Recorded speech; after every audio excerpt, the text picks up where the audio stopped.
जीवन सार्थक हो गया और हमने अपने जीवन को संवार लिया।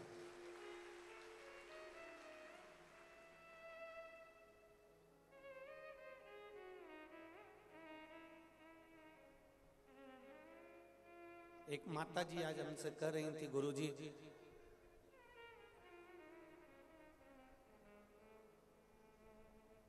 अब पति नहीं है मेरा, मैं अकेली हूं और अकेली भजन कैसे करूं, मेरा साथ कोई भी तो नहीं है।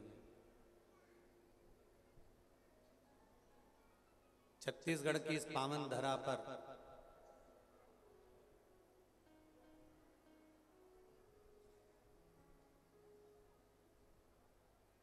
छत्तीसगढ़िया माता की ये पावन धरा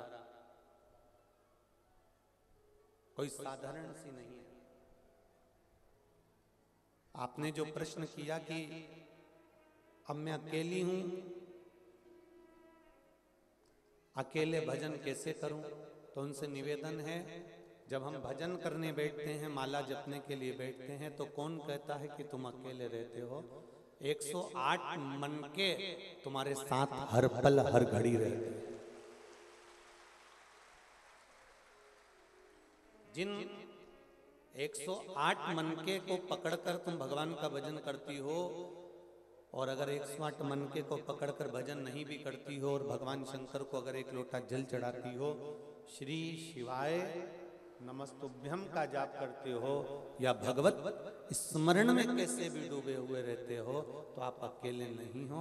जिस भगवान की हम आराधना कर रहे हैं, हम यदि राम की आराधना कर रहे हैं, हम यदि कृष्ण की आराधना कर रहे हैं, हम यदि दत्त की आराधना कर रहे हैं, हम यदि देवी की आराधना कर रहे हैं, तो हम अकेले नहीं रह सकते। हमारे साथ वो देव अधिदेव महादेव हर पल हर घड़ी हर क्षण रहता है।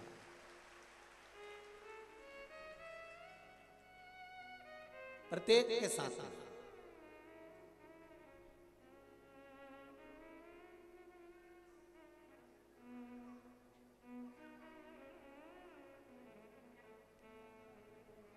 यहां जितने भी लोग बैठे हैं, इनको बैठना आता है। जितने लोग आस्था चैनल पर कथा सुन रहे हैं, जितने लोग फेसबुक यूट्यूब पर कथा सुन रहे हैं, और जितने लोग बाहर रोड पर कथा सुन रहे हैं, और जितने लोग यहाँ वहाँ बैठकर कथा सुन रहे हैं, या जो कथा नहीं सुन रहे, संसार के लोगों को बैठना आता है। कुर्सी पर, जमीन पर, सोफे पर, आपको जहाँ कालीन पर, गादी पर, ऐसा नहीं है कि बैठना नहीं आता, आप सबको बैठना आता है। बैठना सबको आता है, पर उसको ये नहीं मालूम पड़ता मरते मरते तक भी कि बैठना कहाँ पर है, किस जगह पर बैठना। बैठना सबको आता है, पर किस जगह पर बैठना है वो उसको नहीं आता। किसी दुकान पर जाकर बैठना, किसी व्यसन वाले के पास बैठना, किसी जुआरी के पास बैठना, किसी मांसाहार वाले के पास बैठना, किसी मदिरा पान वाले के पास बैठना, ये बैठना आप कहाँ बैठ रहे हो? बैठने को तो कहीं पर भी बैठ सकते हो, पर बैठने का भी कोई स्थान होता है।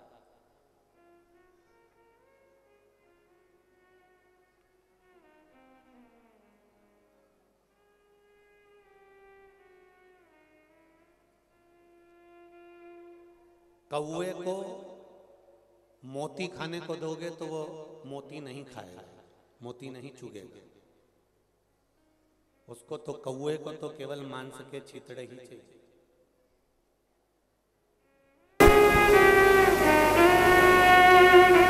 कौवे को केवल मांस के छितड़े चाहिए।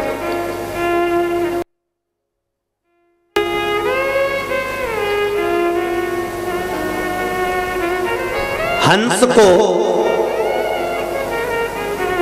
अगर आप मांस के छितड़ दोगे तो हंस नहीं खाएगा। हंस को केवल मोती ही चाहिए।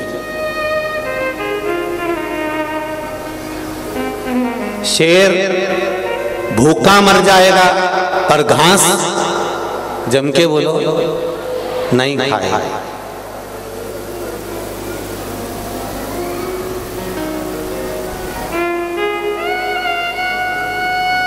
ऐसे कई पशु पक्षी हैं, ऐसे कई जानवर हैं, ऐसे कई जीव हैं जो अपने नियम से चल रहे हैं कि मैं मर जाऊंगा। चकवा चकवी हुए, कोई स्वाति का बूंद का पानी पीते हैं, कोई कैसा जीवन जीते हैं, कोई कोयल, कोई कौवा, कोई तोता, कोई पशु, कोई शेर, कोई घोड़ा, कोई गौ। इन सब का स्वरूप देखिए कि ये अपने नियम से जीते हैं।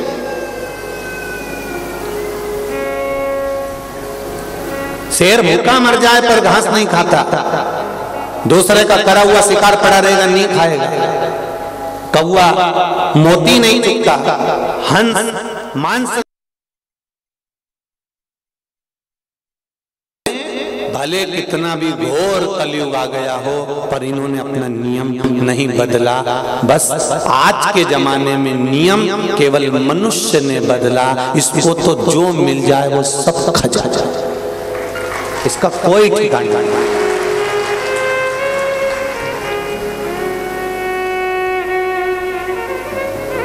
इसका कोई ठिकाना नहीं है कि इसको केवल रोटी ही चाहिए, समय पड़े तो ये ठेले पे चले जाए, समय पड़े तो व्यसन की वस्तु खा जाए, समय पड़े तो मांसाहार कर जाए, इसका ठिकाना नहीं है।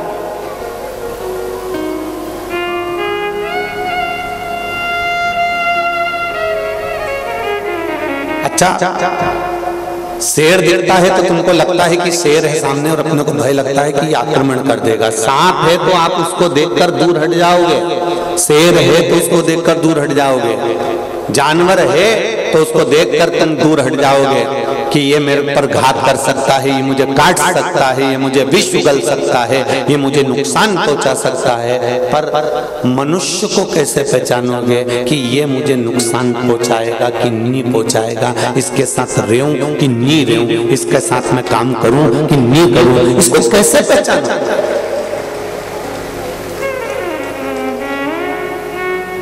परमात्मा नहीं पहचान पाया इस मानव को जन्म देने के बाद। एक बार लक्ष्मी जी ने भगवान विष्णु से कहा, पार्वती जी ने भगवान शंकर से कहा, जैसे मूर्ति बनाने वाले होते हैं, लक्ष्मी जी की मूर्ति बनाते हैं, गणेश जी की मूर्ति बनाते हैं, देवी जी की मूर्ति बनाते हैं। अभी तुमने दीपावली पे देखा होगा, इतनी बड़ी बड़ी लक्ष्मी जी लेकर आए होंगे, उन मूर्तियों को अलग से नहीं बनाया। तो पार्वती जी ने शिव जी से कहा, एक काम करो ना, मूर्ति वाले जैसे काम करो, एक सांचा तैयार कर लो, उस सांचे में इनको ढाल दिया करो, निकाल दिया करो एक जैसे, उसमें क्या दिक्कत है? ये अलग अलग डिजाइन का क्यों पैदा करते हो? इतने बैठे हो, लाखों की संख्या में आए हो, कोई छोटे मोटे नहीं आए हो, लाखों की संख्या में।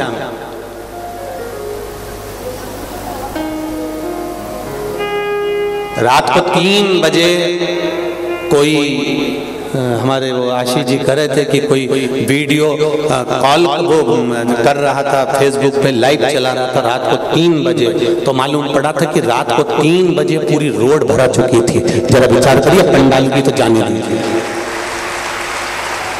पंडालों को तो जाने दो, रात को 3 बजे से लोग लगातार आ रहे हैं और लगातार आकर पूरी रोड, नल्ले के सामने जो पेड़, उसकी ओटली, उसकी बाउंड्री, जहां जहां मिल गई जगह वहां जगह संभाल संभाल के। अब तो इतने चतुर हो गए कि इनको मालूम है कि भीड़ ज्यादा है तो झोला में दरी भी रख रख के लाए हैं, इतने चतुर हो गए।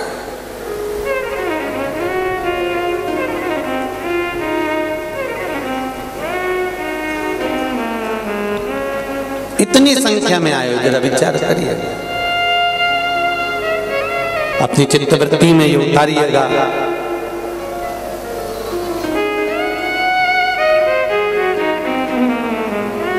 कि हम मानव की देह तो प्राप्त कर ली है, इतने लोग बैठे हुए हैं, एक दूसरे का चेहरा देखकर बताना कोई एक दूसरे से नहीं मिलता, सबकी डिजाइन अलग अलग है। जरा विचार करना, मेरे परमात्मा ने इतने बनाने में कितना समय लगाया होगा। तो पार्वती जी शिव जी से कहती है, एक सांचा बना लो, उसमें ढाल लो, सारे गणेश जी एक जैसे दिखेंगे, सारी मूर्तियां एक जैसी नजर आएगी, सारा मनुष्य एक जैसा दिखेगा। इतने में पार्वती जी से शिव जी ने कहा, मैं प्रयास कर रहा हूँ सांचा बनाने का, तो फिर क्यों नहीं बनाते? ये नए नए डिजाइन के क्यों पैदा कर देते हो? शंकर जी बोले, हर बार सांचा बनाने का प्रयास करता हूँ कि अब की बार सही पुतला बन जाएगा, इसके जैसे दूसरे बनाना चालू कर दूंगा। पर जन्म देने के बाद उसको जब पृथ्वी पर भेजता हूँ, माता के गर्भ में उल्टा लटका रहता है, दोनों मुष्टिकाएं बंद होती है और कहता है मुझे गर्भ से बाहर निकाल दो, मैं भजन करूंगा, भजन करूंगा, और गर्भ से निकलकर मैं तो भोजन करूंगा, भोजन करूंगा चालू हो जाता है। तो बड़ा सोचना पड़ता है। भगवान कहते मुझे सोचना पड़ता है कि मैंने बनाया साचा था, मैंने सोचा था कि अब इसके जैसा सारा संसार बना दूंगा, पर मुझे क्या मालूम था कि ये नीचे जाके फिर गड़बड़ हो जाएगा। भेजा था भजन के लिए, लग जाएगा भोजन में। भेजना था सत्संग में, पहुंच गया सिनेमा में।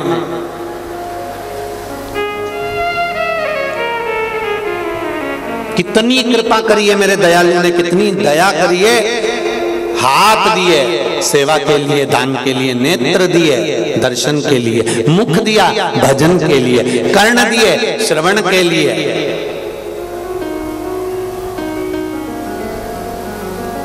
तो एक व्यक्ति ने पूछ लिया, गुरुजी फिर ये पेट भी तो उसी ने दिया है? तो हमने कहा दिया, उसमें क्या दिक्कत है? शरीर पूरा उसने बनाया है तो पेट भी उसने दिया। तो गुरुजी पेट भरने के लिए कुछ तो करना पड़ेगा। तो हमने कहा इस व्यासपीठ से हमने कभी मना करी कि तुम काम मत करो? बोलो रीजी जी, कभी बोला? हमेशा एक बात बोलिए, कर्म करते रहो, कर्म में अग्रण्य रहो, मेहनत करते रहो, मेहनत में अग्रण्य रहो।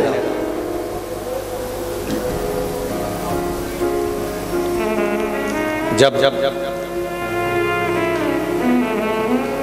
कर्म में मेहनत में आगे रहोगे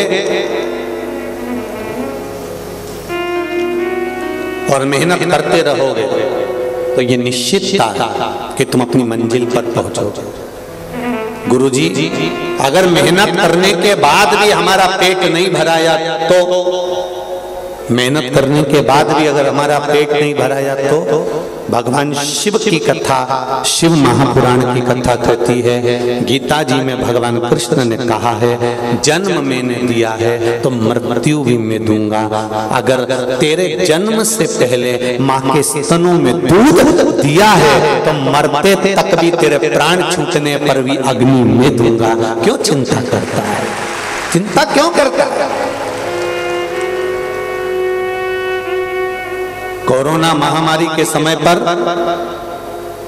सब अपने अपने घर के अंदर बैठे हुए थे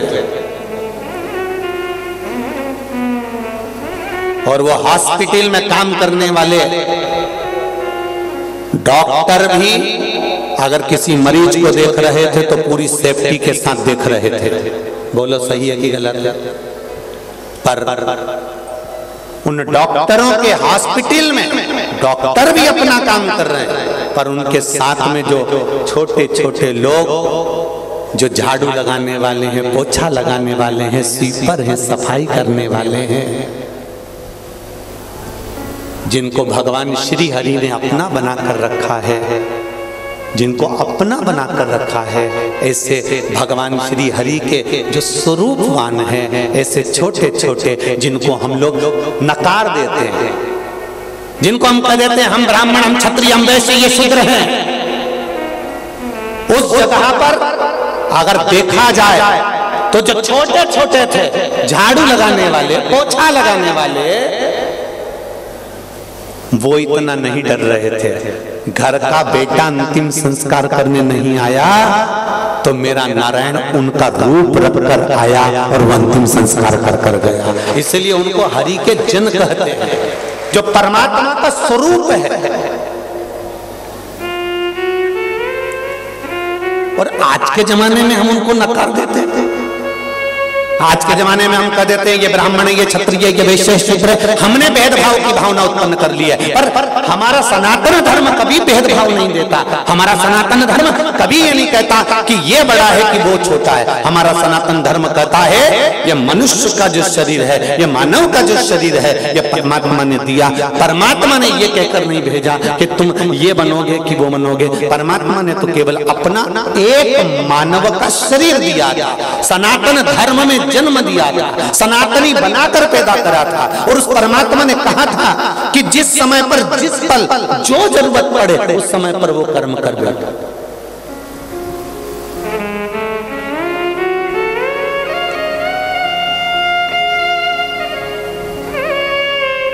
जैसे आपके और हमारे बीवी बच्चे हैं, क्या उनके बीवी बच्चे नहीं थे? वो भी तो संभालते थे, वो भी तो शमशान तक लेकर जाते थे, वो भी तो एम्बुलेंस चलाते थे।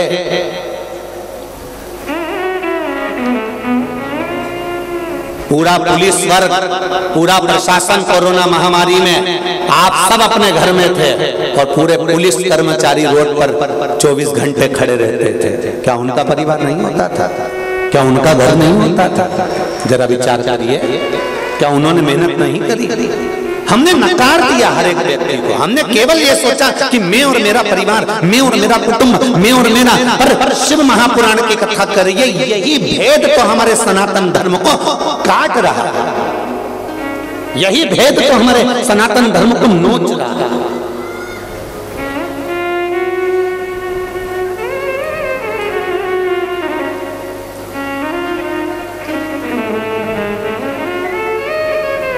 सबसे बड़ा सुख है हमारी एकता में, सबसे बड़ा आनंद है हमारी एकजुटता, हमारा संगठन, हमारी एकजुटता, हमारा संगठन। आज इतनी संख्या में आप लोग आए हो, लाखों की संख्या में पहुंचे हुए हो, ये आपका संगठन ये दिखाता है। और एक बात और कहना चाहूंगा आज इस व्यासपीठ से, जब आप इतनी संख्या में आए हो तो रायपुर के कई लोग तो अपने घर से निकलना नहीं चाह रहे थे, तो भी आधी रात को आके 10 बजे के बाद अपनी पत्नी को गाड़ी पे लाकर देख रहे हैं आखिर ये हो क्या रहा है।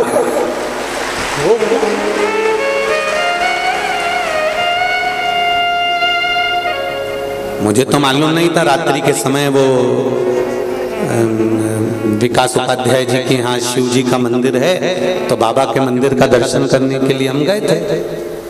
तो वहाँ से आते आते हमारा एक नियम है, 7 दिन की कथा में एक दिन हम जो लोग ठहरते हैं उनसे मिलने जाते हैं। अब 5 दिन की कथा में कल का ही दिन था। हमने बसंत जी से कहा जरा चलिए, और आए, मिले। तब मालूम पड़ा कि पूरी रोड पर जितने दिन में है उतने रात को 11 बजे तक और क्या सेवादार सेवा दे रहे थे, ना जाने कौन कौन सी संस्थाओं के नाम बोलूं मैं, गाड़ी में तो पढ़ भी नहीं पा रहा था। ऐसी ऐसी संस्थाएं, ऐसे ऐसे मंदिर वाले, ऐसी ऐसी समितियां, कोई पोहा बांट रही है, कोई खिचड़ी बांट रही है, कोई चाय बांट रही है, कोई समोसा बांट रही है, कोई कचौड़ी, कोई पूड़ी, कोई सब्जी, कोई चाय। पूरी संस्था वो रोड से लेके यहाँ रोड तक सब दूर, और लोग इतने प्रेम से खा रहे हैं, इतने प्रेम से आनंद ले रहे हैं। शायद रायपुर के इतिहास में ये नजारा फिर नहीं देखने को मिल सकता, शायद।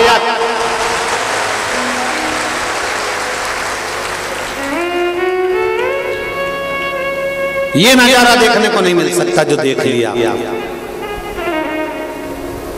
ये आपकी एकता में जो आनंद दिखाया है, आपके स्वरूप ने जो आनंद दिखाया है, तो लोगों को भी हृदय में उमंग उत्पन्न हुई कि हम भी चल के देखें आखिर शिव पुराण में है क्या।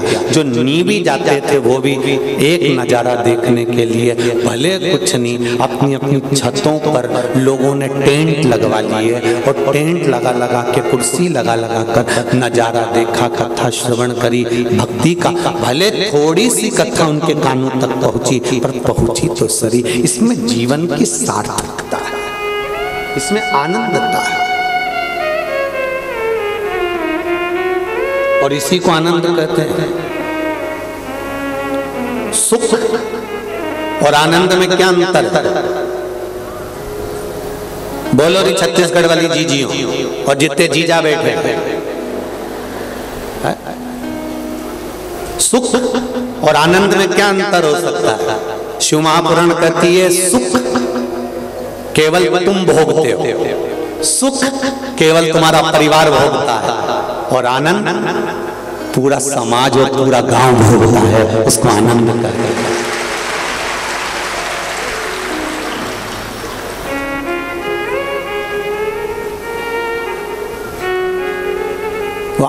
बसंत कुमार जी ये कथा को छोटे रूप में भी करा सकते थे, कह सकते थे गुरुजी हम कथा करवाएंगे तो हम हमारे हॉल में सुनेंगे, हमारे घर में सुनेंगे। तो वो सुख था, वो केवल सुख था कि स्वयं के लिए जो लिया गया, स्वयं की गाड़ी, स्वयं का आनंद, स्वयं का सुख, वो सुख है।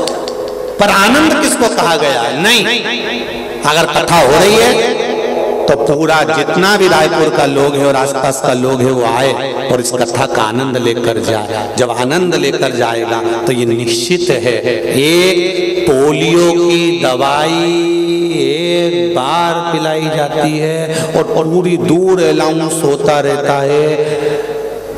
क्या बोलते हैं? जन्म लिए बच्चे से लेकर 5 वर्ष तक के बच्चे को पोलियो की दवाई निःशुल्क पिलाई जाएगी। जो बच्चा पोलियो की दवाई नहीं पिएगा वो हाथ पैर से विकलांग, बोलो बोलो जम के, हो जाएगा। तो जैसे ये गवर्नमेंट कहती है कि जन्म लिए बच्चे से लेकर 5 वर्ष तक के बच्चे पोलियो की दवाई पिलाई जाएगी, जो नहीं पिएगा वो हाथ पैर से विकलांग हो जाएगा। वही तो हम भी कह रहे हैं, जिसका जन्म नहीं हुआ, जो गर्भ में पड़ा हुआ है, उससे लेकर जो मर रहा है उस तक के व्यक्ति को शिव महापुराण की कथा सुनाई गई। पोलियो की दवाई नहीं पियोगे तो हाथ पैर से विकलांग हो जाओगे, और शिव महापुराण की कथा नहीं सुने तो अपनी चित्त वृत्ति से अपने सनातन धर्म से भी तुम विकलांग हो जाओगे। इसलिए सुनो और अपने जीवन में धारण करो। ये जीवन का रसतत्व देने वाली है, ये आनंद देने वाली है। क्या मिला है? जितने लोग इस कथा को सुन रहे हैं, चाहे रोड पर बैठ कर सुने, चाहे कहीं एक और बैठकर सुने, चाहे बिल्डिंगों पर बैठकर सुने, चाहे पंडाल में सुने, चाहे आस्था चैनल, चाहे फेसबुक यूट्यूब पर सुनो, क्या मिला?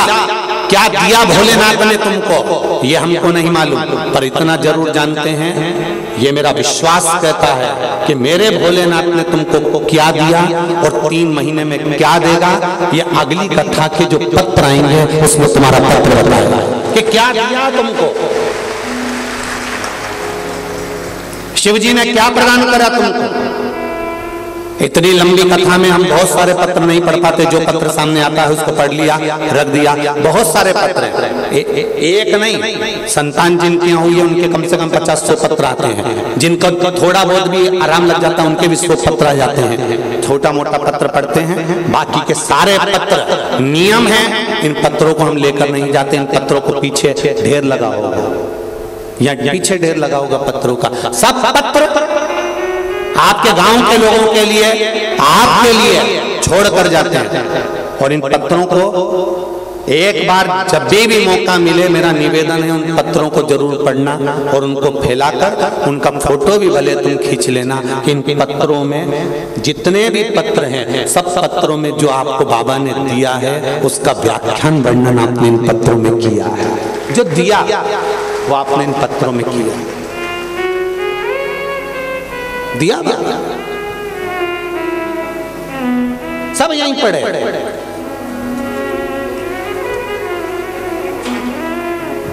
इतने सारे पत्र अगर हम इकट्ठे कर करके सीओ ले जाए ना,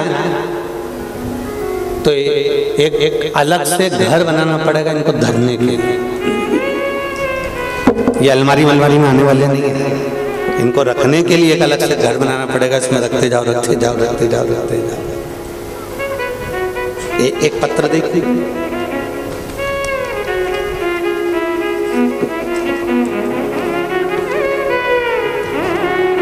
उन्होंने अपने पति का फोटो भी लगाया है, वो फोटो भी देख लीजिए। और आस्था चैनल पर, टीवी पर, एलसीडी पर आप लोग इस फोटो को भी देखें, जिन्होंने अपने पति का फोटो भी लगाया। गुरुजी में विजेता अभिषेक बहोरिया नागपुर महाराष्ट्र से, जहां बैठे हो हाथ हिलाइए, जहां भी बैठे हो हाथ हिलाइएगा।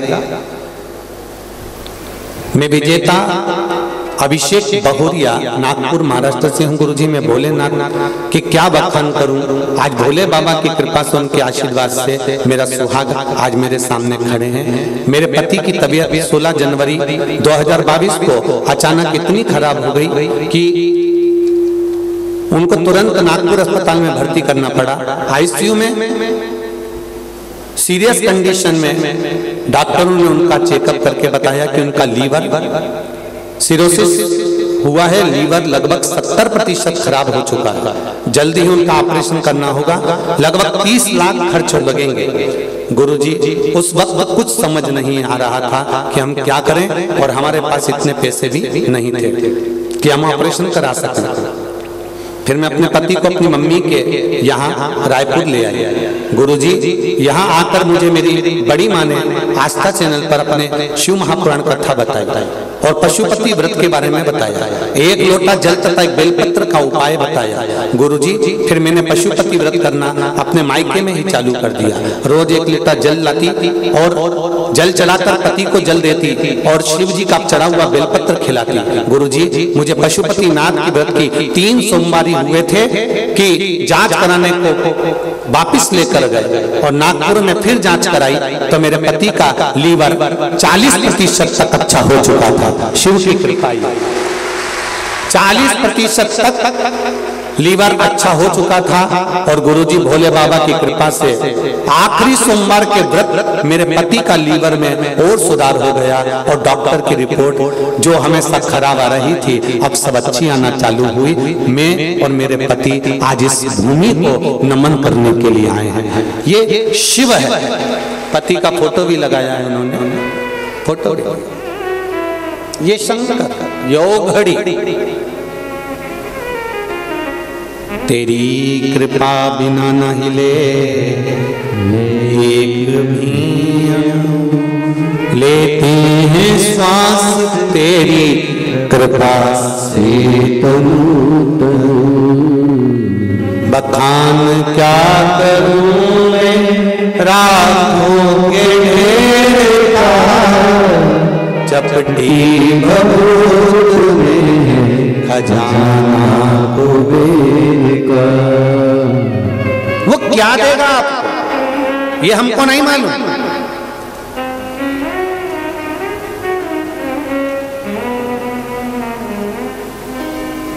और फिर निवेदन करते हैं ना हमको चमत्कार करना आता है, ना हमको मंत्र साधना आती है, ना हमारे पास में कोई बेल ना बहुत ही, हमारे पास तो केवल एक ही है सारी समस्या का हल, एक लोटा जल। वो भी हमें दूसरे के हाथ का नहीं, स्वयं चढ़ाई, स्वयं खाएंगे, स्वयं का पेट भराएगा,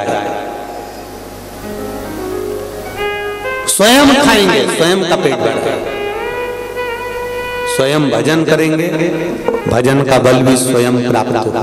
अपने लिए करो, अपने लिए, कोई दूसरा नहीं देगा।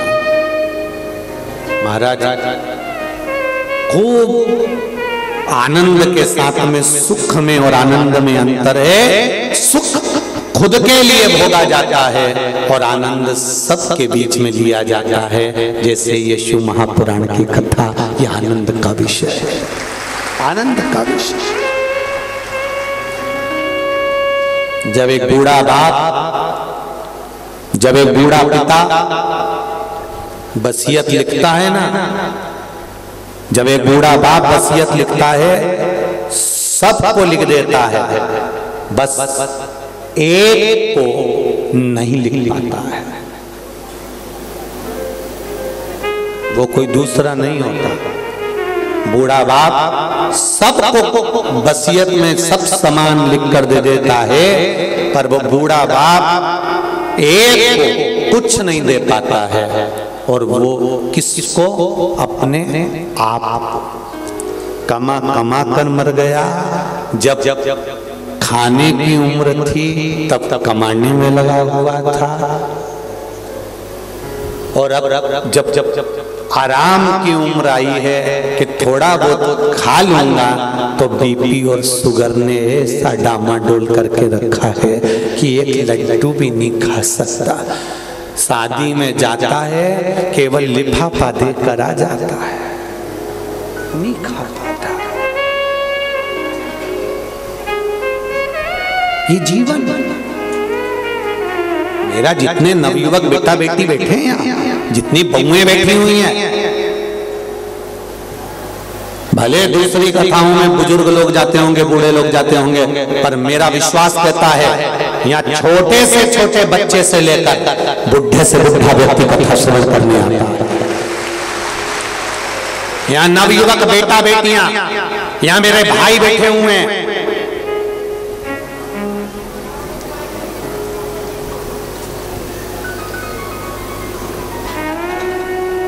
यहाँ मेरे भाई लोग भी बैठे हैं, यहाँ बेटा बेटियां भी बैठे हैं, नवयुवक बच्चे बैठे हुए हैं। मेरा उनसे एक ही कहना है, तुम मेहनत करो, कर्म करो, पढ़ाई करो, विद्याध्ययन करो, तुम घर संभालो, परिवार संभालो, पर उसके साथ अपने जीवन की खुशियों को मारना नहीं, अपने जीवन की खुशियों को अलमस्त जियो।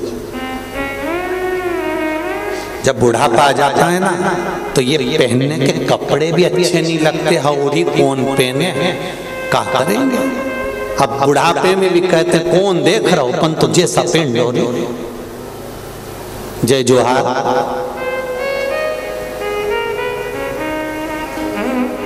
जय जोहार। अब जैसा मिला है वैसा पहन ले, कहा करेगा। बुढ़ापे में एडजस्ट करना पड़ता है। बहू ने रोटी ला कर दी, सब्जी ला कर दी, अभी तक जब तक तुम युवान अवस्था में हो, तुम्हें जो अच्छा लगता है तुम बनाते हो। अवस्था तुम्हारी गई, अब जो वो बनाएगी, कौन? चंद्रघंटा। जो वो बनाएगी वो तुमको खाना। अब वो अच्छा बनाए, बेकार जैसा बनाए, और तुम भले वो में नमक हो चाहे नियो मिर्ची हो चाहे नहीं हो, पर तुमको तारीफ करके खाना बहुत अच्छी बनी। दिवाली पे उसमें गुलाब जामुन बनाई और मालूम पड़े ऊपर का गुलाब गायब था, अंदर ऐसी गठान जैसी जामुन भरी हुई थी। सास को ला कर दी, मम्मी मम्मी लो। मम्मी ने कहा बेटा क्या है ये? मम्मी गुलाब जामुन है। सास ऐसी गुलाब जामुन को देख के कोमा में चली गई। ऐसी इसके ऊपर का काला काला लाल लाल वो क्या किया, अंदर की केवल गुठली थी, बाकी ऊपर का गायब था। और मैं छाती पे खड़ी पल्लू लेके, कैसी लग रही?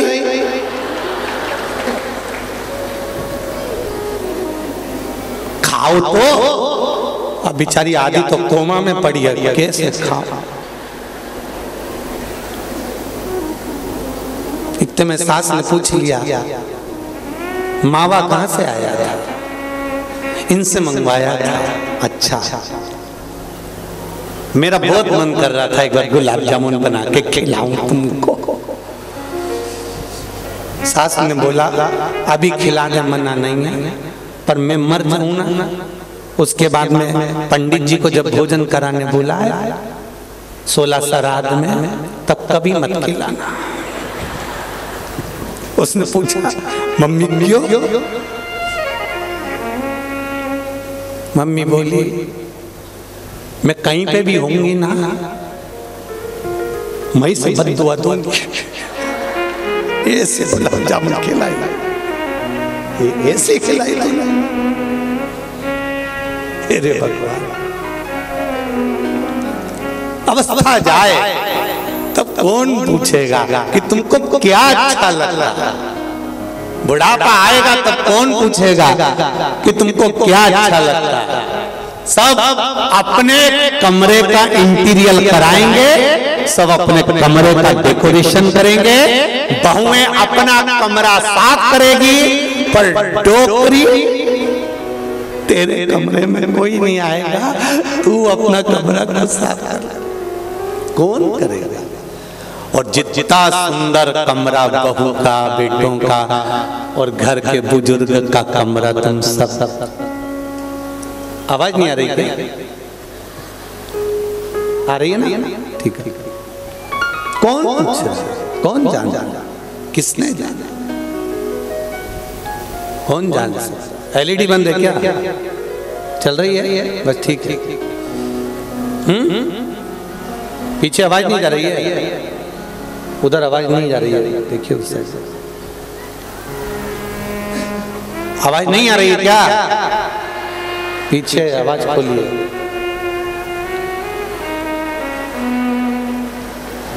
सबले बढ़िया छत्तीसगढ़िया आ गई, नहीं आई? अच्छा। ए भेरो आई, बस ठीक है, बैठ जा। श्री जीवाय नमस्ते। शिव कृपा, उदारता, दया। पीछे की आवाज बढ़ाइए, साइडों की आवाज बढ़ा दो, शब्दों की आवाज बढ़ा के रखिए। रात को 3 बजे के आए, ठंडी हवा भी चली होगी, कान थोड़े से दिक्कत है तो थोड़ा आवाज थोड़ा बढ़ा के रखो। और हे, आज तो विराम का दिवस है, आनंद के साथ आप सब श्रवण करो अपने जीवन की सार्थकता। अवस्था आपको यहाँ वहां भटकाएगी, परंतु शिव कथा कर रही है सबको वसीयत लिखी जाएगी, पर अपने लिए वसीयत नहीं लिखी जाएगी। शिव पुराण कर रही है, शंकर की कथा कर रही है। इसलिए जो तुम कमा रहे हो, कमाने की मना नहीं है, खूब मेहनत करो, दिल से करो, जितने तुम्हारे शरीर की कैपेसिटी है उससे ज्यादा करो, मना नहीं है।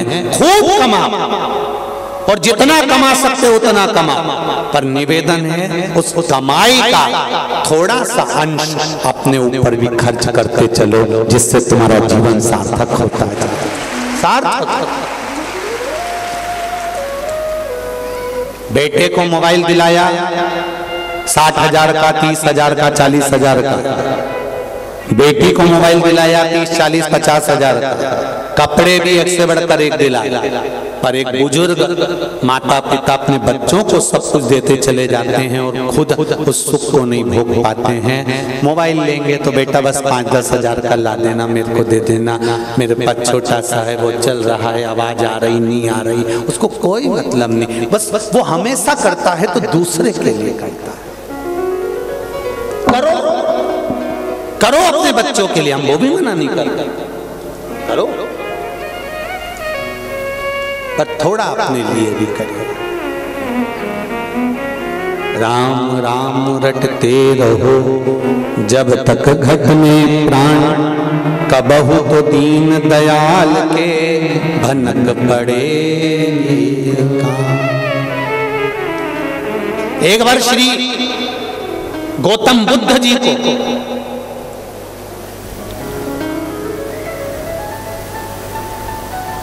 गौतम बुद्ध जी के मन में एक भाव उत्पन्न हो गया।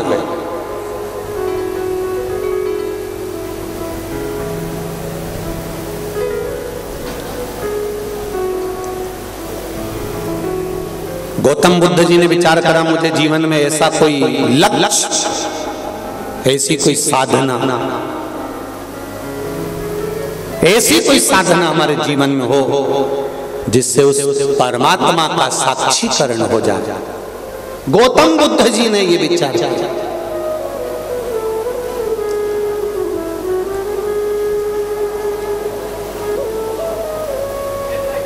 और गौतम बुद्ध जी ने ये विचार करा कि ऐसी कोई तप साधना, ऐसा कोई साधना करा जाए, ऐसी कोई साधना करी जाए जिससे परमात्मा का साक्षीकरण हो जाए, परमात्मा का साक्षी तत्व हमारे सम्मुख में आ जाए। ये गौतम बुद्ध जी के मन में भाव जागा।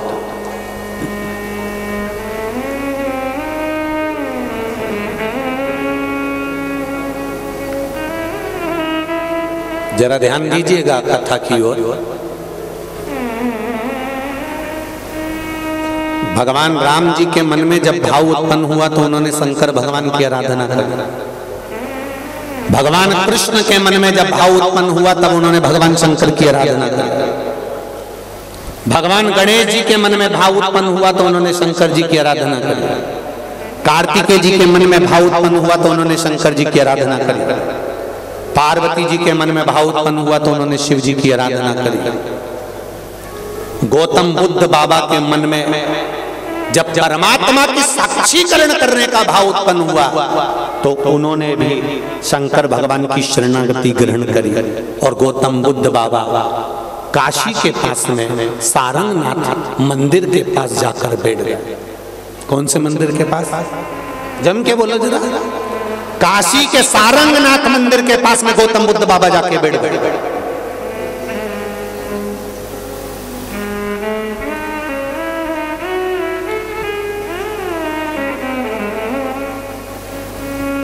जिस सारंगनाथ मंदिर में भगवान शंकर विराजे हुए थे,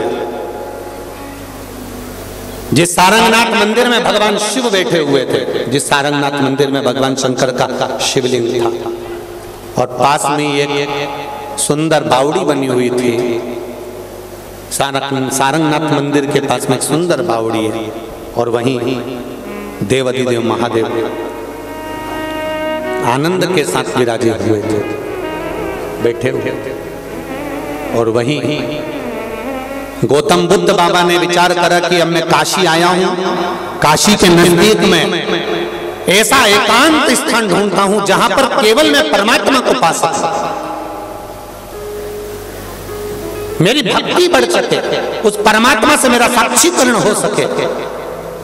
गौतम बुद्ध बाबा सारंगनाथ पहुंच गए और सारंगनाथ जी का काशी के नजदीक में जो सारंगनाथ की पावन भूमि थी, शिव जी की जो पावन धरा थी, शंकर भगवान की जो पावन धरा थी, उस धरा पर गौतम बुद्ध बाबा भी अपनी तप साधना में डूब गए।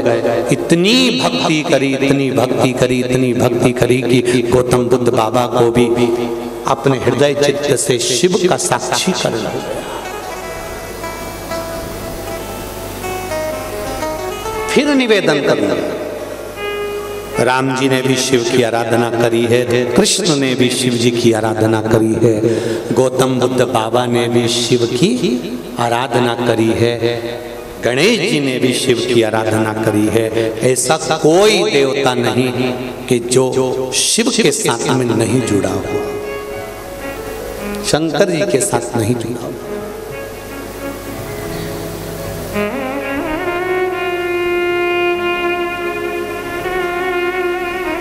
कभी